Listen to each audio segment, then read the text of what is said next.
This is Sawyer Robertson, and you're listening to the Bearcast on SicEm365.com. Welcome into the Bearcast on SicEm365.com. Today, Colt, Barber, and I are going to give our best bets for the Big 12 heading into Week 3. But before we do that, Colt, we have to recap an awesome week for both of us. I mean, if you've been listening to this podcast, you just made a ton of money. Like, if you bet on these games, like, you're a rich man now. And so now let's recap that. So last week, Colt, you had a 4-0 week. You had Stanford at BYU under 45.5. That hit. Army plus 17.5 versus Kansas State. That crazy hit. line. Crazy line. Line. I should have taken the money line. I should have taken the freaking money line on that one. Oklahoma State at Oregon over 55.5. You might as well have done Oregon over 55. I saw that one coming too. Yeah. Oklahoma State's defense is rough. And then finally, Baylor plus 2.5 at SMU. That brings you to a 4-0 week and 5-2. I didn't make up any ground. Go 4-0, and I don't even make up any ground here. 4-0. Come on. 4-0, an amazing week. But then I also went 4-0 this week. So Arizona State, Mississippi State under 59.5. That hit. Iowa plus 3.5 at Iowa State. Iowa by 3. Hey, I knew it was gonna be, man. Yeah, I knew it. That's it's why a rivalry I took it. Game. Yeah. Ohio plus 3.5 versus West Virginia. Ohio won by 7. Baylor versus SMU over 64.5. That one obviously hit with ease. So 4-0 week, 6-1 on the season, and that brings us to week number 3. We gotta do it again, Colt. No pressure. You get to go first. Where are we going? Yeah, man. Okay, so like the Army one last week was like, okay, no brainer. Like I didn't see Kansas State like that whole week before, and then Army just wins outright. So that surprises me, but really bad for the Big 12. But I'm going against Kansas State again. Well, not against them. I'm picking them, not against them. So I have Kansas State, Arizona. The over/under is 54.5. Mm-hmm. Arizona defensively through 2 games, albeit against Hawaii and I think Weber State, do I have that right? Has given up 9 total points. They have a pretty experienced offense that doesn't necessarily want to control the clock, but if you kind of look back to last year, like they didn't play at a really fast pace, more similar to Kansas State. I think it's going to be a slow game. I think Kansas State's Avery Johnson's going to turn the ball over. It sounds like Dylan Edwards, they're good running backs, not playing again. 54.5. Like I could see this being a 20-17 type game. Kansas State loves this type of game. I think Arizona kind of loves it with a quarterback that should protect the football.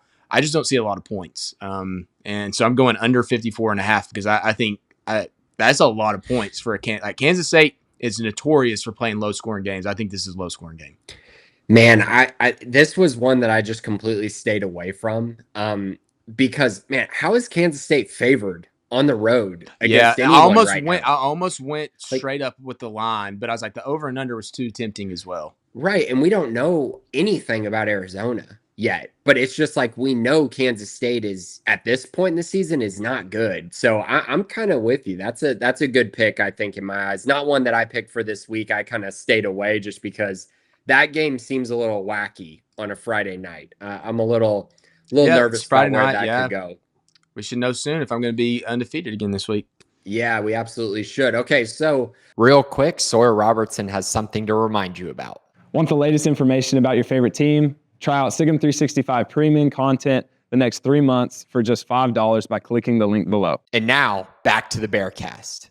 I guess for the next one, Colt, I was going to go to my kind of different pick of the night, but let's stick with Friday night because there is one more Friday night game and both of us picked this game as well. So we'll go ahead and go in order there. It is Colorado traveling to Houston. Houston's a 5.5 point favorite. The over-under is 45.5 in this game. And Cole, this is such an interesting one. Initially, when you and I talked about this, I was like, man, Houston's favored. Like, I don't know if half at the point. Yeah, but I still was like, man, I think Colorado's going to win this game. But, the more I dug deeper into this, I actually think the safer bet is taking the under 45.5 here. I think both these teams are going to struggle offensively. Houston they scored 7 points against Rice in the first half. And no offense to Rice, I think Colorado probably has a better defense than Rice does. And so I think Colorado may struggle. They're bringing in a new quarterback to try to be more explosive. I don't know if that will work against a really good Houston defense. I just have a feeling that this game's going to be played in the high teens or low 20s, which makes me think that, you're looking at a low over under, but again, it's Friday night and it's still 48.5. So if the final score is, 24-21, you're kind of in the ballpark. If you're kind of looking at a game that's, 17-20, you're in a great spot. Like, I just think it's going to be that kind of low scoring game. And I mean, it's very similar to the game that Colorado already played this year against Georgia Tech, which was kind of right around this number as well. And I think Houston is just going to slow this game down. So give me that under 45.5 points for Colorado at Houston. Yeah. Obviously, I picked this game as well, but I found it differently. I don't think Houston beats Colorado. And I know, start talking about on the road, you start talking about, if Colorado struggles because of the crowd, they're not going to struggle because of the crowd. It's not going to be intimidating. Now, are they more like Baylor where they just go on the road and play better in general? I don't know if that's the case. I just think this Houston – okay, two things here. Houston was supposed to be better because of Connor Wegman. I don't know if offensively they're that much better right now. I don't know what playmakers they really have. They haven't done enough for me to trust their defense. For Colorado, I think that system defensively is probably better than we give it credit for right now. Last year they were sneaky good. They weren't a great defense, but they won a lot of games. I don't know whether did they win 11? I have that wrong. 10 games.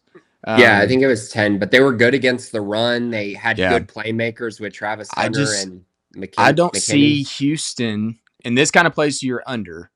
Colorado held Georgia Tech to 27 and 7 of that game right at the end of the game. I don't think Houston's anywhere close to Georgia Tech's offense. So the under makes sense, but I don't trust Houston to move the ball on Colorado enough, and I think Colorado's going to get enough points. So I'm taking the underdog outright. I think Colorado wins this game, but at minimum covers the line. So if I'm picking one, I'm just going to cover the line, keep my record intact here. Yeah. But I think Colorado potentially wins this one outright. That's a weird line. At 6.5 to start, it's closed down a little bit. I'm curious where it is by game time. I think it's going to keep getting lower and lower. I bet it closes at Houston 2.5 or something along those lines. Because after they listen to this podcast, all the money's going and it's going to drop to 2.5. So this is a weird line to me. I mean, it doesn't make a lot of sense.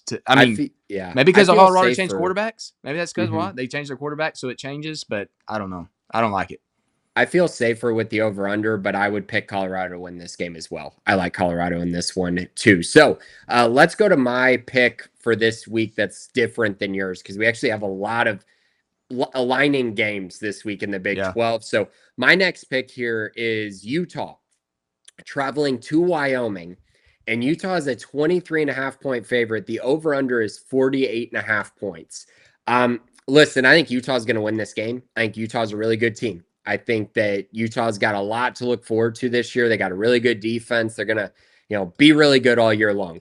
But Wyoming is not terrible. Wyoming's got a really good defense, and Wyoming plays really well at home usually. It's not a place that you really want to go play ever, really, during a season. Utah's got a big game against Texas Tech coming up the following week. This feels like a trap game.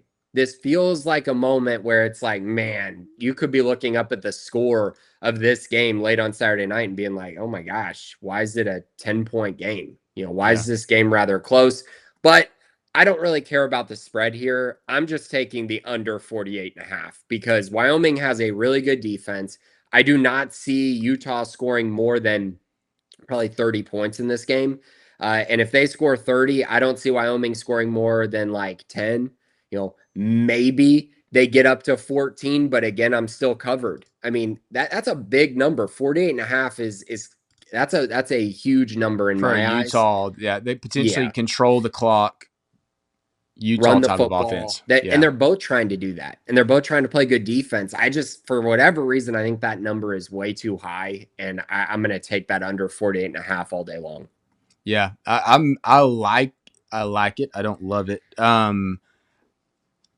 think Utah is going to run the football all season. I think that they're going to have setbacks when they're forced to throw the football. Can Wyoming make them throw the football? I think that's the biggest question. Is going to the Texas Tech game the next week. Tech has all these new guys and they're playing in Utah. Like, can Tech make them throw the football and not just run it down their throat? But I think in this Wyoming game, you're on the road and you're trying to do those things. And I mean, Tech just went up there. When was that? 2023. That Texas Tech lost at Wyoming. Yeah. And just weird, big crowds, cool environment for a smaller school. I think Utah is set for a kind of back to reality type offensive performance in this game because you're going on the road. Not that UCLA wasn't an intimidating place to play. I don't think UCLA is that good. I like it. I just don't know if I would pick it. Obviously, I didn't. So Yeah, I don't know how this game goes. I think it could be a weird, freaky game that we talk about after the fact. It really could be. Wyoming's only allowed 7 points this year. So their game style is definitely to kind of drag this through the mud as much as they can. And I just think like that's not a lot of points. And so I think once Utah gets to like 24 points, it's like this game's over. And so get out of here. Let's get out with that. Yeah, let's go home. And so that's kind of, and if they score 24 points, you're going way under 48 and a half. Like there's no chance. And so, that's kind of where I'm going with that. All right, Colt, where are we going next? I know we got two more that we're both picking. So where do you want to start? Yeah. So it's one of those that Big 12 teams that I don't have a lot of confidence in. And I know it's a rivalry game, but Pittsburgh is 6.5 point favorites at West Virginia. And what I'm betting here is that West Virginia doesn't keep this in within a touchdown. Like, that's how I'm looking at this. And Pittsburgh, let me pull this back up really quick. They had that really hot start last year, and they played SMU in the big game and blew it. Just they came back down to earth really fast. I don't know. I got to pull up there. Here we go. Pittsburgh. So in 2 games, Pittsburgh has scored 61 and 45. Now, Central Michigan and some basketball school. Duquesne. Duquesne. There we go. DUQ. I knew it was recognized the logo. Yeah. 61 and 45. I think West Virginia just lost their best player probably on their entire team in Jaheim White. And he's not playing for this game. I know this game's at West Virginia. It's a rivalry game. Weird thing. Backyard brawl. Like, Rich Rod made over. Like, this is an awesome. I wish they had a better team for this game because I would watch it 10 times. I don't think West Virginia can cover 6.5. And that's a big line. I think it's 6.5 because it's a rivalry game, but sometimes rivalry games doesn't matter. I don't think West Virginia's roster is able to withstand this. I think Pittsburgh's going to score points, and I think they're going to get enough stops to win by more than 7. I could see them winning by 10. I could see them winning by 8. I don't think West Virginia keeps it within 7. So they could shift, but I'm picking it at 6.5, and I think Pittsburgh covers it. Man, this is one of those games that I just hope I'm wrong on because I really want West Virginia to win this game. I cheer for them in the backyard brawl every time now because they're in the Big 12, and it's always an awesome game, and it does make me nervous that it's a rivalry game, but West Virginia's bad. And, like, if you go watch that Ohio game, they should have lost that game by, like, 3 scores. I mean, they were getting outgained. They just happened to win the turnover battle by a ton. And so now heading into this game, they're facing a Pitt team that's been playing really well. Meanwhile, they have not played well. So there's just nothing that they're giving me right now that makes me think they're going to keep this within a touchdown. I mean, I don't even know if they're going to keep it within 2 touchdowns, to be honest. I think Pitt is probably going to go in there, beat them up pretty good, and come away with the win. It does scare me that's a rivalry game, but I am taking Pitt minus 6.5 as well. The exact same pick as you. I feel very good about Pitt winning this game. It just makes me nervous because it is the backyard brawl, and you just never know what could happen. Well, I think that's the one component of this is that West Virginia can get crazy. Rich Rod's back. Fans are going to be stoked about this game. Like, it's just that sets up to make it crazy, make it chaos, and the game gets close when it probably shouldn't be close. Like, I think about Baylor, Oklahoma 2017 when that game should not have been close. And not that it was like this raucous crowd, but like that game was an 8-point game. And I don't even know what the line was, but that's the kind of vibes that you can possibly pull from this game. I just don't think it. West Virginia just lost their best playmaker on offense, and you're talking about a game that could hinge on having your best playmaker or not. Not hinge, but the line hinging on that. And I just don't see. I don't see how they cover that unless they just come out and pull something out of the hat, special teams wise, get a couple force a couple turnovers on defense that keep it closer, or if they get out to a lead and it's 10-0 because you just have something crazy, and then Pittsburgh's trying to catch up from that all night, wins on a last-second field goal, and you don't cover. But Pittsburgh should win this game. The stability, everything they have favors them, other than being on the road. Agreed. All right, let's go to our last bet of the week. Texas State travels to Arizona State. Arizona State's a 15.5-point favorite. The over-under is 59.5 points. Arizona State's coming off of a big loss to Mississippi State. Texas State's coming off of a big win against UTSA. Two teams with very different mindsets going into this game. Colt, I just got a little bit of a stat for you here. So two Texas State games this year, both went to 79 points. They both got up to 79 points as far as over-under goes. Texas State has scored 52 and 43 points in their first two games this year. I just don't see any planet where this doesn't hit the over 59.5. I think this is just one where I'm like, I think Arizona State's going to win this game. I think Arizona State's due for a bounce back, but I also just saw their secondary get lit up by Blake Shapen. And so therefore it gives me a little pause as to GJ being able to move the football through the air. But I do think this is one where Arizona State probably scores in the 40s. And I just don't really see a scenario where Texas State doesn't score somewhere in the 20s, maybe even in the 30s by the end of this game. Yeah. So you're picking the over. Over. Yeah. I'm picking the over 59. So we differentiate where we're picking on these. So that does help our potential records here. Good. Good for me. Yeah, I'm going Arizona State to cover 15.5. Okay. I'm going to pull up the UTSA Texas State box score. I should have all this pulled up already. Texas State, UTSA rushed for 245 yards and 3 touchdowns. Arizona State's coming out. There's two factors to this, and I think Arizona State's going to lean towards let's just run the freaking football. Mm-hmm. The other factor is Sam Leavitt needs to start throwing the football better because he hasn't thrown it well at all. But UTSA ran for 245 yards and 3 touchdowns. And love Jeff Traylor, UTSA. It seems like he's just been steady. I think that he's probably, not looking to get out of there, but he needs that another big season to solidify him as an upper echelon coach. But I don't see any way Arizona State doesn't come in and just run the football hard on Texas State. And keep that ball out of they don't want to lose this game. They can't lose this game. And I think the concern with their offense is if Sam Leavitt can't throw the football and they only have one guy at receiver that's really making plays, they can't risk it right now. They can risk it against Baylor a little bit more, but I don't think they can risk it against Texas State. I think they come out, defense plays fine, but they just run the ball, control the clock, and maybe win a game that's 44-24. type deal, but they just run the football and Sam Leavitt makes enough plays as well. It's a hard 15.5 to pick over. I just think Arizona State wake-up call, you lose, your wake-up call is a loss, but I just think that they are going to be ready for this game, especially after what happened last year against Texas State, where Texas State probably should have won that game. Yeah, man. 44-24 has me hitting the over, so I feel pretty good about that. And I also think UTSA's got a real good running back. Robert Henry Jr. is he might be an NFL guy. He looks really, really good so far during the early part of the year. But I think the thing that makes me feel good about that is, they had 34 carries for 245 yards. That's 7.2 yards per carry. So if that trend continues, Arizona State may be scoring in, 6 plays. And so that's perfect because then Texas State gets the ball right back, goes down the field and all of that. I don't think this is going to be a scenario where Arizona State's just kind of bleeding the clock. I think they're going to keep trying to run the football, put up points, even if they're running the ball. I think they're trying to get something. That's exactly my thought. Yeah.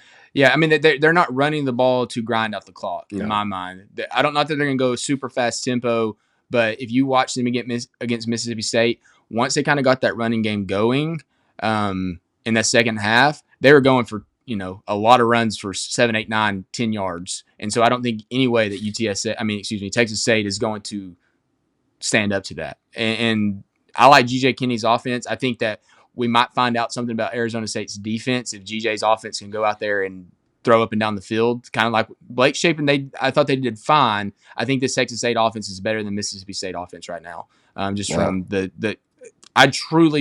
wow. Let me say the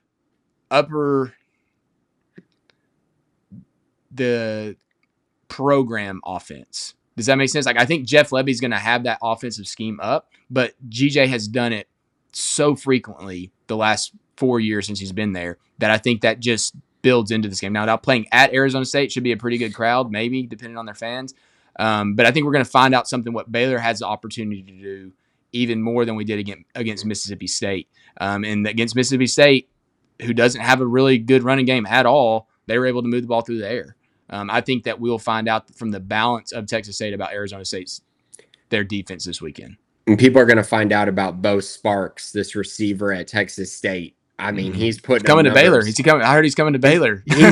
He's only a junior, but what I'll tell you is, man, he's got 12 catches for like 200 and something yards and 5 touchdowns through 2 games. I mean, he is putting up huge numbers. He's going to test them in a big way. Chris Don Jr. is pretty good as well. And then their running back, Lincoln Parr, is who they've kind of been relying on. It's a good offense, and it's very similar to Mississippi State's. And so different in ways, but that similar structure of you're going to attack matchups. You're going to attack guys. I just don't know if they have the overall talent to win this game. So I'm with you. I think Arizona State wins this game, but I do think the points will be kind of drawn out a little bit. Yeah, Texas State they're going to attack, and they're going to be in full attack mode from the beginning of this game. I don't think they have the upper end talent to go out and win this game on the road where they might have the chance at home. But yeah, I mean, they're going to attack. I mean, I think it's a great precursor to what Baylor gets to see, or what you can expect from the Baylor-Arizona State game coming up. It's going to be very similar. Baylor just have a little bit higher end talent. Obviously, Cole Wilson, Ashton Hawkins, who were at Texas State, are now at Baylor. And so I made the joke about Bo Sparks. But he looks pretty good. I mean, 12 receptions. Kind of looks like he was on the bench, not on the bench, but a reserve guy last year as a sophomore. GJ keeps producing for these Power 4 teams, man. I like GJ, but appreciate being a filler to the Baylor program. Absolutely. So that is it for this week. Hopefully Colt and I can do some more damage here after the 8-0 week, a decent week 1 as well. But an 8-0 week is definitely the standard. It's high standard, yeah. We're expecting nothing less now, and our fans are expecting nothing less. So we got to keep this trend continuing. But thanks everyone for listening this week. This has been the Bearcast on Sikkim365.com.